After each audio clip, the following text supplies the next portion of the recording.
This is My Community. It's your weekly program that allows Barbadians to share the history of their communities and so enrich the lives of all of us. I'm Sherwood McCaskey. Thanks for joining us.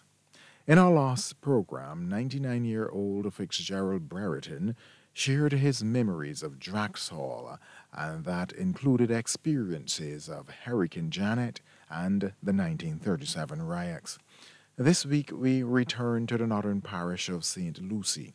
While the series Mind Community sets out to recognize the parish as designated by the Community Independence Celebration Secretariat, from time to time we will have reason to deviate because of available resources. Our program this week is carried by Pastor Everett Howell. Over to you, Pastor. Welcome to Checker Hall and to St. Lucie. As I thought of our community, which I called the Northwest Corridor of St. Lucie, and I think of the families that contributed through the years, and I asked myself the question, what was it that motivated these individuals in the 1920s, 1920, 1927, to make certain decisions then at that point in time when things were rough. I think of a particular family that became the backbone of the Checker Hall Seventh-day Adventist Church. A number of young people in their 20s at that point in time who made decisions to become Seventh-day Adventists, which wasn't easy in those days, because having to work 6 days per week included Saturdays. But as I studied the situation and I looked at the family that became that backbone, I saw a certain trend. Alfred Ernest Graves was the father of these children. He was a fisherman slash whaler. They used to hunt whales coming across the northern coast, Crab Hill side, right around down, and they used to process the whales where the Schooner Bay Hotel is there in Speightstown, not far from the Seventh-day Adventist Church in Speightstown. That is where I understood they used to slaughter them. I got that from one of the sons of Ernest Graves. Ernest Graves' children, each one had a different trade or profession. Fitzgraves was a shoemaker. Edgar Graves began to teach at Selah, but then he became a tailor. Ursula, with a daughter, she was a seamstress. The other daughter that he had went overseas. I don't think she ever came back until she was ready to die. There was a Herbert Graves who was a carpenter. He went to Trinidad in the early years. And I think the oldest son, Rensford Graves, he became a blacksmith. So each one of these fellows and the lady had a skill. With that skill, a certain independence grew up. And so that when this teacher slash evangelist from Guyana came here and conducted an evangelistic crusade at the Four Cross Road, not far from here, these individuals, along with their father, these young people, along with their father, became Seventh-day Adventists. Having their own jobs and their own skill, they didn't have a problem of having to work on Saturdays. But in the history of the church, there was a Mr. Corbin who believed what he heard, but he was employed by government and didn't make that decision.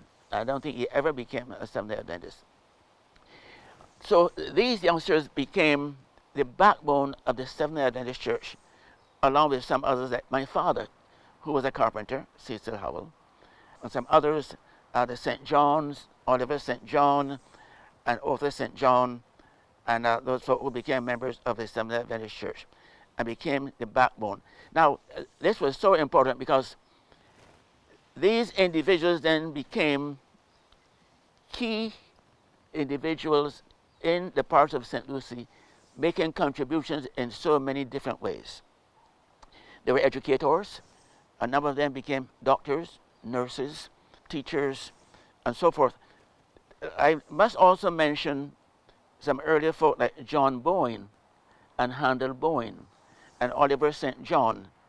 These were the first and only people in St. Lucie that were funeral directors.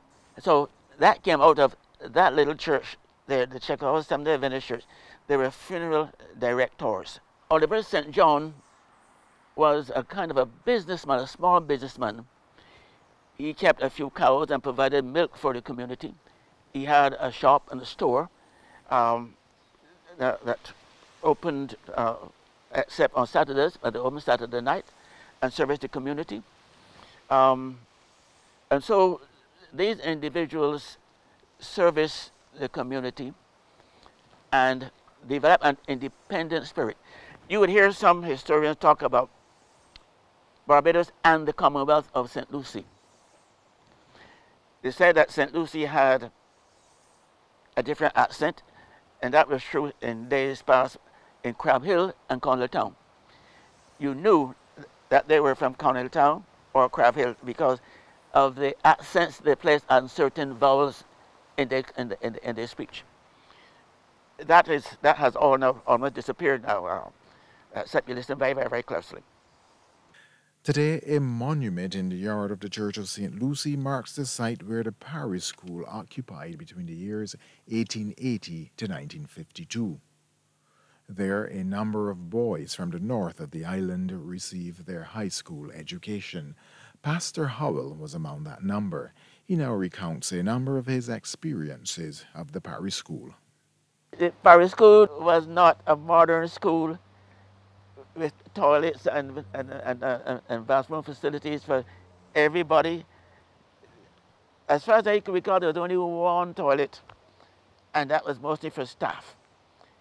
And for the boys, there was a sand pit downstairs underneath the school. And so any kind of watering you had to do, you watered down there. And I remember that sand pit because it was down there and by that sand pit when I was in class 2, Form 2. And George Crick was my teacher at that point in time. A fifth former saw me down, he came down there and saw me down there doing what I had to do and decided that he was going to slap up my head.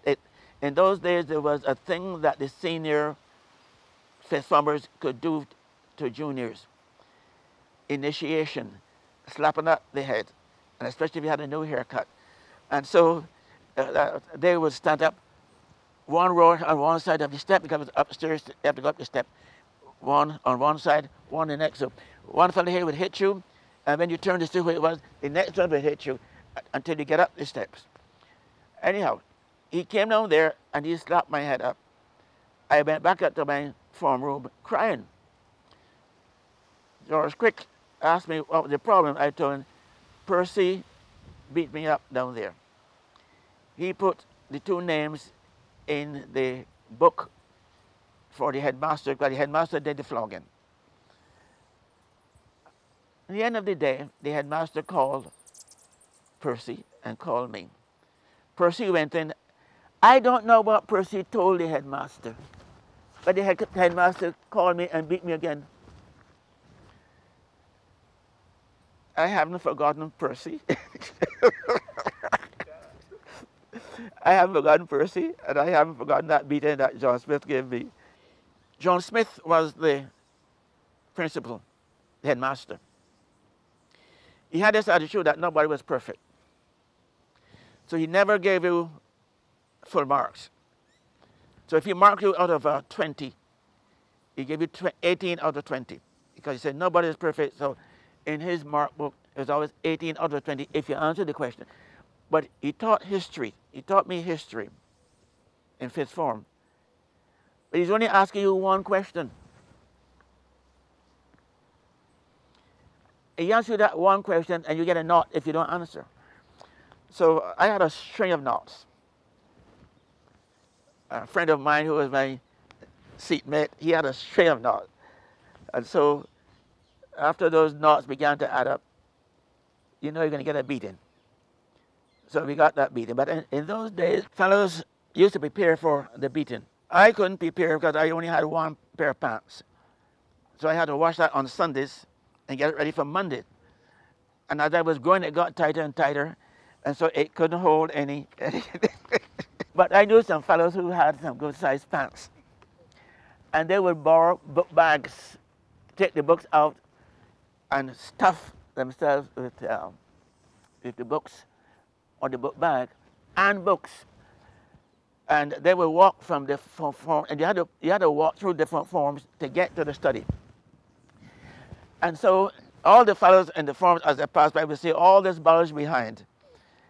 And when they got in there, they would get their lashes. Sometimes the headmaster didn't recognize it. Sometimes the headmaster would pick it all down and then beat them without giving the books to go back out.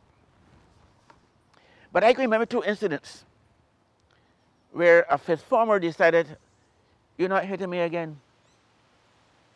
And he walked out and never returned. And I admired him, but I said, no, I could never do that because I couldn't go home. My father would put me on the bicycle and carry me back up the road. Because one evening my father came for me on the bicycle, and I said to myself, well, I am so glad today is the first day that I'm getting a ride home. Because there was no school bus, no bicycle. It was walking and running together. And so my father saw through the school when my father was out there on his bicycle waiting for me. So I'm going home early today.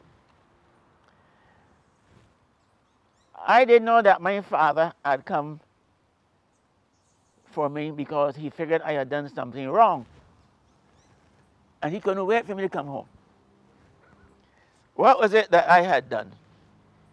He had a ring on the bureau in his bedroom. And when I went into the bureau to comb my hair, I saw this ring. And I put this ring on and worked the school. I was fascinated with my teacher, Clifford husband, who wore a ring. And it had a signal CSH, Clifford Strong husband, a CSH on his ring. So he always had that ring, and I was watching him and that ring as he taught. And so I saw this ring. It was a wedding ring. I mean, a ring is a ring. So I put this ring on, and my father was a serious kind of fella. He knew us. We couldn't do a wrong and escape because he would catch up with us. He must have done it before, so he knew exactly. He knew exactly the trend of thought. Man, he carried me down Bourbon Road that evening and couldn't wait till I get home before he gave me a whipping for taking up that ring and carrying it to school and wearing it. In the first place, a part of our religious tradition wasn't to wear any ring. So what are you doing with a ring? It wasn't your ring, and you wear it to school. So you lost it. And so I got beaten for that. And so I'm a graduate from Courage. As a matter of fact, I'm in the first group that left Parry School and went down to Courage and Parry in 1952-53. But in spite of the handicaps, it produced a lot of good individuals. If you look carefully, you will see a number of individuals who have served this country who came to the Parry School. One of our Governor Generals, Sir Clifford husband, he taught me in Form 2. He lived not far from here at Babs Plantation, his father's bosom husband. He taught there for a while before he went to England to study law. Philip Graves came to the Parry School. His brother, David Graves, and another brother of hers, Calvin, they're all from Parry School. Educators like Radcliffe Hinkson, Irwin Graves, and Livy Graves, and his brother Randy Graves, and the Haynes boys, and the former Bishop of Barbados, Rufus Brooms, and some Yehwoods from up that side, up there by Corner side. Some folk from Boscobel, and from Gaze, Vic Johnson. He was my classmate at Prairie School. These folk have made their contributions. You know, they made their contributions. They began in humble schools, got their foundation, and then Harrison College took them off when they were seen to be somebody, and then they went on. So Charles Duncan Lee went to both of those schools before he went on. And so he went to the school a stone's throw from where he lived, the Prairie School, which is part and parcel of the St. Lucy's Parish Church. He went there. And I wrote in this article that Charles Duncan O'Neill did not start at Harrison College. Charles Duncan O'Neill went to the Mess House School at Trent. And although he was from middle class and might have worn shoes, the other boys that went to school there, most of them were barefooted. When I went to school there in the early 40s, my mother made sure that I had something on my feet, but so many of the boys were barefooted. Charles Duncan O'Neill, as I read, put in that article, from his upstairs view, all he could see around him would be canes. Got all the plantations around, whether it was Spring Hall, Trent, Bourbon, Fairfield, because he was next door to Fairfield. They were all canes except for a few acres of provision and whatnot. When he looked out on the mornings, he would see men and women walking past him barefooted with hoe and fork and down basket going to work on the various plantations. So he didn't have to go to Scotland to learn about poverty from somebody else out there who saw poverty in England. He grew up knowing what poverty was. He didn't have to experience it, he saw it. Pastor Howell returns to the northwestern corner and speaks about commercial activities. And so you'll find here in the northwest corridor of St. Lucie and Checker Hall, you would find from the crossroad here, crossroads up there, Checker Hall Crossroad, between there and from there down to Sherman's, you could find in the 40s and the 50s at least 6 shops catering to the needs of the people. People didn't have to go to town. These shops were catered. There was a truck that used to come by on Fridays, M50. I don't know who it belonged to, but that truck would come by with all the provisions that need to service these particular stores, these particular shops around. One of the outstanding shops in Checker Hall, let me back away and say something. There are very few people in Checker Hall who didn't have nicknames. So you never really knew the real names of the people. Either Mr. So-and-so or Miss So-and-so or the nickname. So when you talk about Lottie's shop, people knew who where Lottie's shop was and who Lottie was. Now Lottie is the mother of a former headmaster at Corrigan Parry, Mr. Yewood. She had a shop, and she's the grandmother of Mr. Kelman, who is now at Moontown. So she had a shop out there in Checker Hall, in the midst of Checker Hall.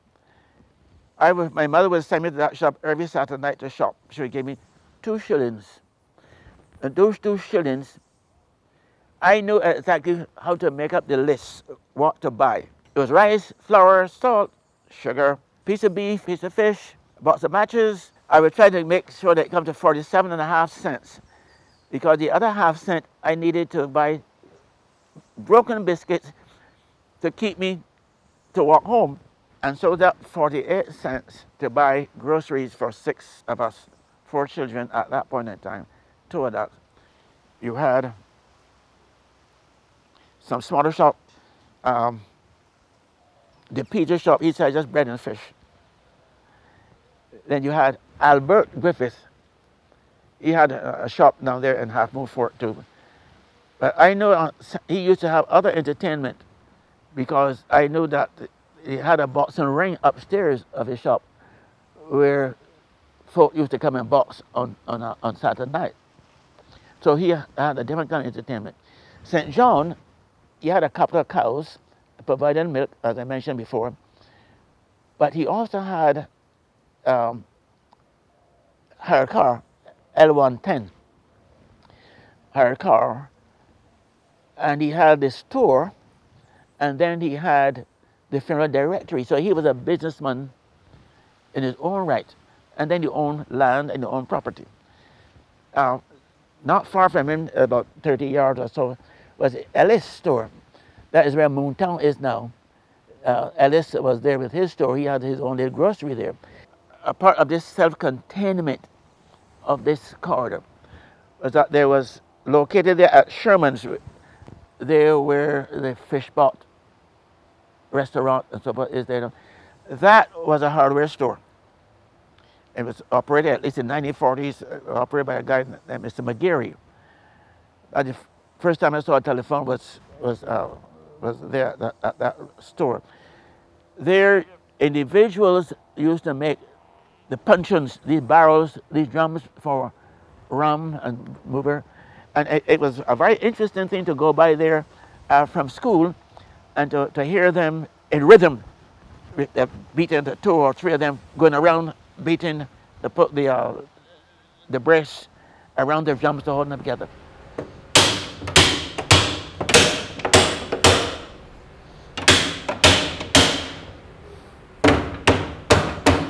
And to make these drums that they could never leak, it was a fantastic thing to see from all these pieces of wood and all these straps and how they can put them together with a bone in the top where they can pour things, and they went all over the world with molasses or rum or what have you. And they were made right down here at the Half Moon Fort part of that hardware store.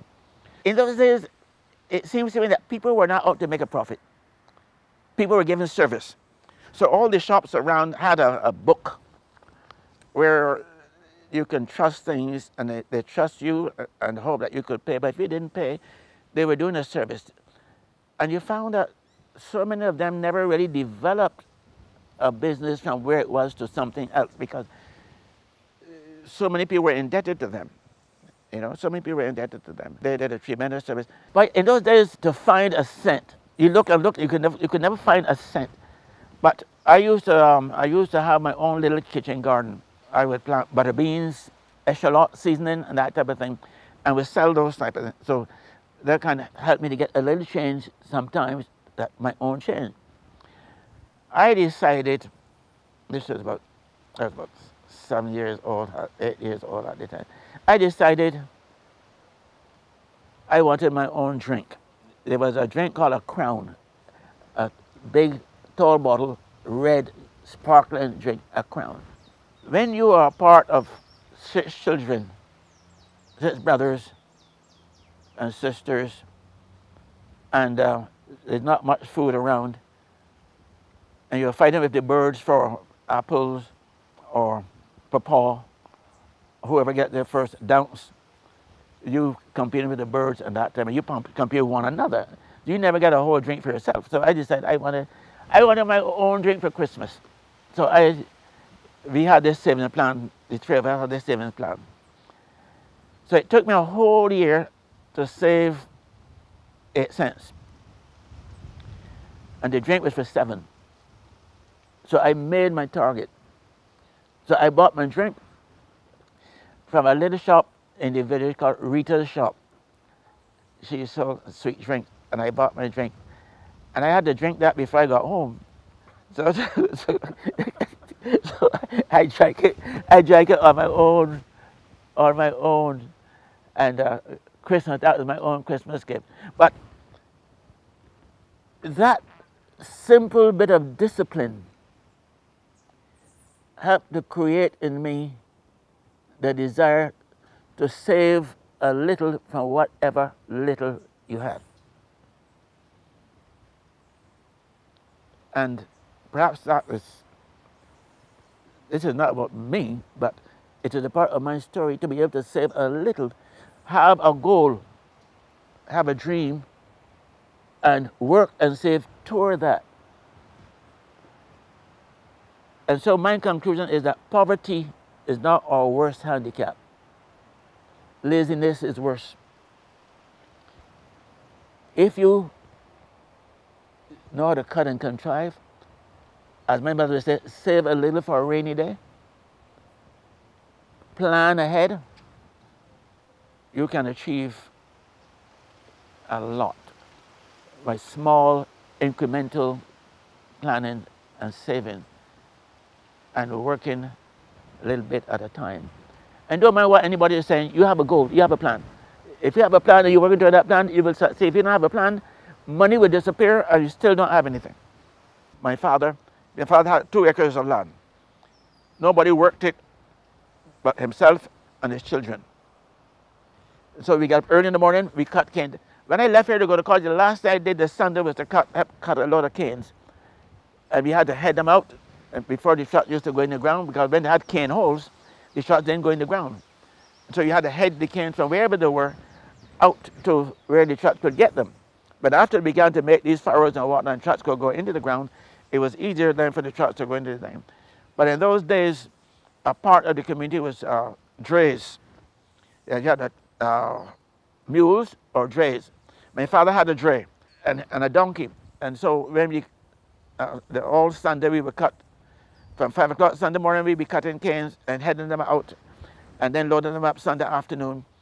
And then Monday morning, before my father went to work on his bicycle, wherever he was working, St. Joseph or whatever, he would carry me into Fairfield factory with the dray and donkey, try to get, so I'd be first on the scale beam to be weighed when it opened at 7 o'clock to get back home in time to just to go to school. I remember the incident. I was 9 years old at that point in time, and he took me there 6 o'clock in the morning on the scale beam, left me, and he went on with his bicycle to go to work. And that day, they were not weighing peasants' canes. So I stood there on the scale beam, myself and my donkey. I had to pull it aside so that when the oxen and the horses and the other carts came with the plantation cane, that they can get on the scale beam. So I was there all day. About 1 o'clock, 12 o'clock, 12:30 in the afternoon, a lady who used to sell bread and fish and whatnot to the workers at the Broomfield factory, she came to me and told me, my mother sent this for you. My mother has sent a 3-gill bottle of cocoa and 5 bakes. I gave the donkey 2 of the bakes, and I ate the other 3 and drank the coke. I went got home in the afternoon at 3 o'clock in the afternoon. 9 years old, I was there. That is where we came from. So we didn't talk about poverty and hardship and difficulty. We passed through that. We know what it is. And we encourage young people to say, look, you didn't jump to where you are. You crawled to get there. So regardless of what your situation is right now, if you are prepared to work hard, chances are you will succeed. Thank you very much, Pastor Howell. This has been My Community. Stories of Barbadian communities as told by her people. I'm Sherwood McCaskey. Thanks for joining us. Until next week at the same time, it's goodbye for now and every blessing.